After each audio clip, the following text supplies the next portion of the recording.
மதுரையில் வெறிநாய் கடித்து 30க்கும் மேற்பட்டவர்கள் மருத்துவமனையில் சிகிச்சைக்காக அனுமதிக்கப்பட்டுள்ளனர். இதுகுறித்த கூடுதல் விவரங்களை நமது செய்தியாளர் பாண்டியன் வழங்க கேட்கலாம். பாண்டியன், வணக்கம்.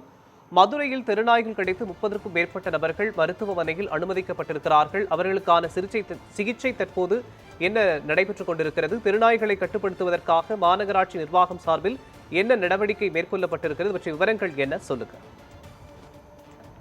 நிச்சயமாக மோகன், மதுரையில் இந்த 30க்கும் மேற்பட்ட அந்த வெறிநாய் கடித்ததில் காயம் ஏற்பட்டது. இந்த மாநகராட்சி நிர்வாகம் சார்பில் பொதுமக்களுக்கு எச்சரிக்கை விடுத்துள்ளது.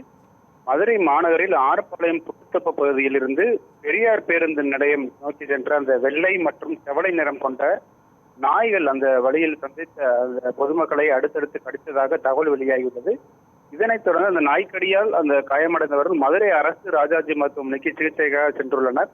இந்த நேற்று மாலை 6 மணி நிலவரப்படியே பார்த்தோமானால் அந்த அரசு ராஜாஜி மருத்துவமனையின் புறநோயாளியாளர் பிரிவில் அந்த 31 பேர் சிகிச்சை பெற்றுள்ளனர்.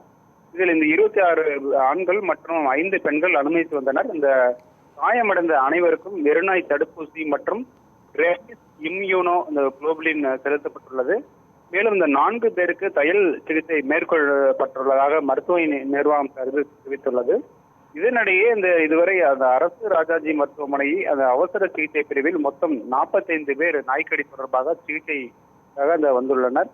தற்போது அந்த பொதுமக்களை கடித்ததாக கூறப்படும் வெள்ளை மற்றும் செவலை நிறம் கொண்ட நாய் இந்த மதுரை பகுதிகளில் இந்த சென்னை சில்க் தனியார் நிறுவனம் அந்த பகுதியில் சுற்றித் வருவதாக தகவல் பரவி வந்த நிலையில் இந்த மாநகராட்சி நிர்வாகத்தினர் தற்போது அந்த நாயை பிடித்து சென்றுள்ளதாக தகவல் வெளியாகியுள்ளது.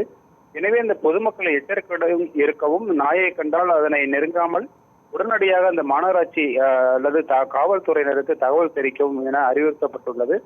அதே நேரத்தில் நாய்க்கடியால் பாதிக்கப்பட்டவர்கள் உடனடியாக அருகிலுள்ள அரசு மருத்துவமனைக்கு சென்று சிகிச்சை மற்றும் வெறிநாய் தடுப்பூசியை பெற்றுக் கொள்ளுமாறும் மருத்துவர்கள் சார்பில் வலியுறுத்தியுள்ளனர். மோகன்.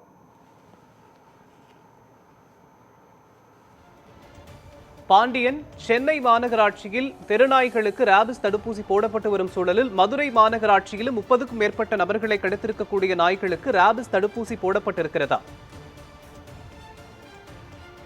நிச்சயமாக மோகன், அந்த மதுரை அந்த பகுதிகளில் 30க்கும் மேற்பட்டோர் அந்த காயம் ஏற்பட்டுள்ள நிலையில் அந்த ராஜாஜி மருத்துவமனையில் அவசர சிகிச்சை பிரிவில் இந்த மொத்தம் 45 பேர் நாய்க்கடி தொடர்பாக சிகிச்சைக்காக வந்துள்ளனர். இதில் இந்த 26 ஆண்கள் மற்றும் 5 பெண்கள் அனுமதித்து வந்தனர். காயமடைந்த அனைவருக்கும் வெறிநாய் தடுப்பூசி மற்றும் ரேபிஸ் இம்யூனோ குளோபுலின் செலுத்தப்பட்டுள்ளது. மேலும் 4 பேர் தையல் சிகிச்சைக்காக மேற்கொள்ளப்பட்டுள்ளதாக மதுரை அரசு ராஜாஜி மருத்துவமனை நிர்வாகம் சார்பில் தெரிவித்துள்ளது. மோகன். விவரங்களுக்கு நன்றி பாண்டியன்.